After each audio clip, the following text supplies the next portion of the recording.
Following the success of Batman the Animated Series, creative directors Bruce Timm, Alan Burnett, and Paul Dini were allowed to pitch the Batman of the future in a project that would come to be known as Batman Beyond. From 1999 until 2001, the series would achieve critical acclaim for its stunning cyberpunk aesthetic, character maturity, and tense action set pieces. Chronologically, the series takes place after Batman the Animated Series, Superman the Animated Series, Static Shock, Justice League, and Justice League Unlimited. Taking place in the not-too-distant future of 2039 might sound risky initially. Still, Batman Beyond sets itself apart from its contemporaries, to its own benefit. With few returning characters to rely on, the show would live or die on its original cast of characters and setting. In 2039, most of the Batman Rogues gallery Hang him! Shoot him! Hit him with a rock! have either died, been institutionalized, retired, or reformed, while the Bat family is all but a name. Alfred Pennyworth is gone. Goodbye, Alfred. Barbara Gordon is the new commissioner. Nightwing and Catwoman have grown distant, and Robin retired. Meow. In short, Bruce Wayne is left to wallow in his retirement, leaving Neo Gotham with no one committed to the war on crime. Crime, unlike war, constantly changes. Neo Gotham is riddled with gangs of wannabe jokers, cyber-powered terrors, mutant hybrids, scientific abominations, and the occasional resurgence of a foe long thought vanquished. Neo Gotham offers a fatalist look at the near future with terrifying implications. In something of a police state, corporations have seemingly amassed more power than their governments. Most citizens live in relative poverty. The Joker has been idolized. The Batman is an urban legend. Body modifications spark anxiety, and sins of the past always rear their ugly head. Enter Terry McGinnis, whose fate as Batman was apparently predetermined. Get lost, clown. Terry chances upon Bruce Wayne, who is about to be savaged by a gang of jokers. After saving each other, Bruce falters due to his heart condition. Terry assists Bruce to Wayne Manor, where he stumbles upon the Batcave. But by saving Bruce, Terry wasn't there to protect his father, who had come across a secret that would cost him his life. The injustice sets Terry on a path to steal Bruce's technosynthetic batsuit to exact vengeance on the men who killed his father. Bruce and Terry grow closer over time, tackling cataclysmic events together. You okay? What kept you? I figured he'd at least wait till after the hors d'oeuvres. It is eventually revealed that Terry is a partial clone of Bruce Wayne. Operation Batman Beyond was facilitated by Cadmus liaison Amanda Waller. Longtime rival to Bruce, Amanda understood that he was growing old and couldn't be Batman forever. And then what? Wet hands. Post-homicidal depression. But the future needs a Batman. Amanda attempted to manufacture the same tragedy that drove Bruce to his mantle. While Amanda's assassin failed to induce one, tragedy would come regardless when Terry's father was killed, finally pushing him to become the Batman Beyond. It seems everyone was surprised at just how well received Batman Beyond was, and none more than DC Comics.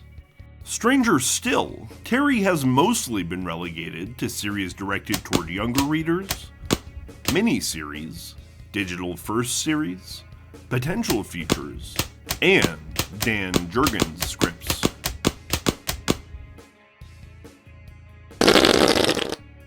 It is apparent that DC has never given Terry the chance to pick up the cape, cowl and jetpack. But make no mistake, within the same period, DC has attempted to find multiple replacement Batmen. Tragic irony or poetic justice? You tell me. In 2009, Batman was dead / missing / quantum leaped, leaving Jason Todd, Tim Drake, and Dick Grayson to throw their domino mask into the ring. Dick Grayson, aka Nightwing, would ultimately hold the Batmantle for about 3 years. Jim Gordon acted as a Gangnam-style Batman for almost a year in 2015. And if we think about death metal, literally everyone has been Batman, except for Terry McGinnis. And more recently, Luke Fox, grandson to Lucius Fox, began his own war on crime in 2021 as the next Batman. For my money, each of these replacements was good, but they're no Bruce Wayne. Let's be frank, Terry is the only logical decision as to who should be the new goddamned Batman. He has an established install base, he brandishes an equally iconic logo, and every day, his future comes closer to our reality. But will he ever become the next Batman? Probably not. Not because he isn't similarly compelling, but he poses the risk of progress.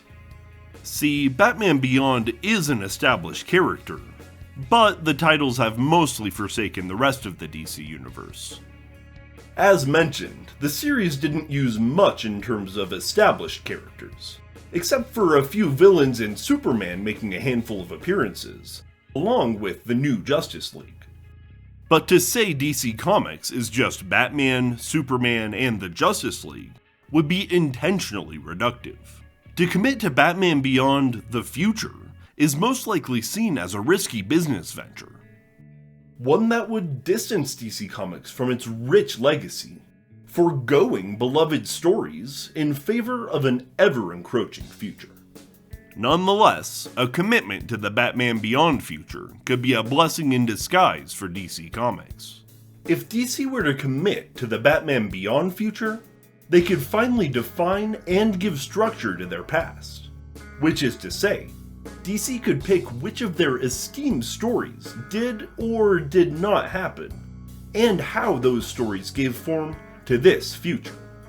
Specifically, how each reality-warping, time-manipulating crisis facilitates the existence of this future. Moreover, the setting would provide much-needed agency to a plethora of characters. Is Superman still the man of tomorrow, when tomorrow has already passed? What role could Cyborg serve in a future where technology has arguably become a force of evil? What does Swamp Thing do in a world that has seemingly destroyed most of its natural habitat? Have the Green Lanterns turned the galaxy into their own police state?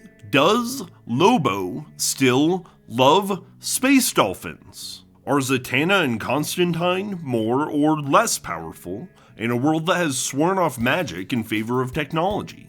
Is that really the Justice League? Or just as the Justice Society was superseded by the Justice League, was the League replaced by a new generation of heroes like, I don't know, the Titans? Batman Beyond is a terrifying prospect for DC Comics, because it would require heaps of talent, planning, and most of all, courage. Courage not just to give fans what they've been pining for, but to commit to their brand's future. Batman Beyond can't succeed alone. It must be bolstered by a DC Beyond, if you will. DC could set themselves apart from their contemporaries, because, and I promise you, the future of Batman Beyond makes Marvel's 2099 future look jovial in comparison. I promise you. A well-calculated business venture, capitalizing on nostalgia and trendy cyberpunk themes, could see DC regain their share of the comic book market they have been losing for decades. I get it. It would be a huge risk for DC to forsake its legacy and shift its line of characters to some kind of future state.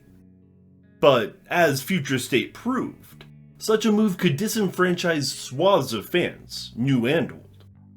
Regardless, Terry McGinnis will live on in the hearts of fans forever. But the future is coming to fruition either way, and DC can continue to embrace their legacy, and continue to lose sales and interest to Marvel, Or they may embrace their future, looking past self-prescribed terror, putting doubt aside, and look beyond.